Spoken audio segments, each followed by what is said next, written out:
کامیار اپنے ماں باپ کو صاف کہہ دیتا ہے کہ میں شادی کروں گا تو صرف آئرہ کے ساتھ، میں اسے بہت محبت کرتا ہوں۔ اسی لیے کامیار کی ماں فاریہ کو کہہ دیتی ہے کہ دیکھو فاریہ، کامیار نے کہا ہے کہ وہ شادی صرف آئرہ سے ہی کرے گا۔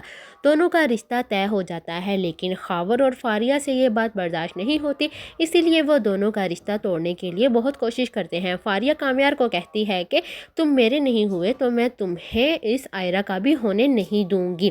اسی لیے وہ کامیار کو وارن کر دیتی ہے کہ میں اپنے بابا کو کہہ کے تمہیں بزنس میں برباد کروا دوں گی۔ کامیار کی ماں فاریہ کو کہتی ہے کہ دیکھو تم آئرہ اور کامیار کے راستے میں نہ آؤ، وہ شادی کرے گا تو صرف اور صرف آئرہ کے ساتھ، اسی لیے بہتر ہے کہ تم کسی اور کے ساتھ شادی کر لو۔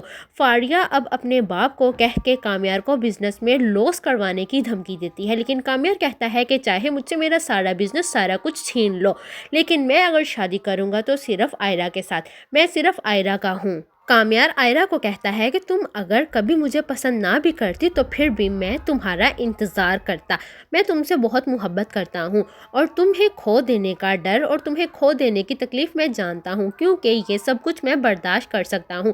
اگر مجھے ساری زندگی بھی تمہارا انتظار کرنا پڑتا تو میں تمہارا انتظار کرتا، لیکن میں تمہارے بغیر نہیں رہ سکتا، نہ ہی میں کسی اور کو اپنا سکتا ہوں۔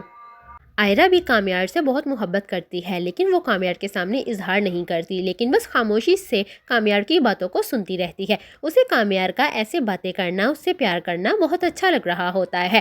ہارورڈ یونیورسٹی میں آئرہ کو تنگ کرتا ہے تو کامیار وہاں پہ آ جاتا ہے اور کہتا ہے کہ یہ لڑکی میری زندگی ہے اور دوبارہ اس کو تنگ کیا یا اس کے راستے میں آنے کی کوشش کی تو مجھ سے برا کوئی نہیں ہوگا۔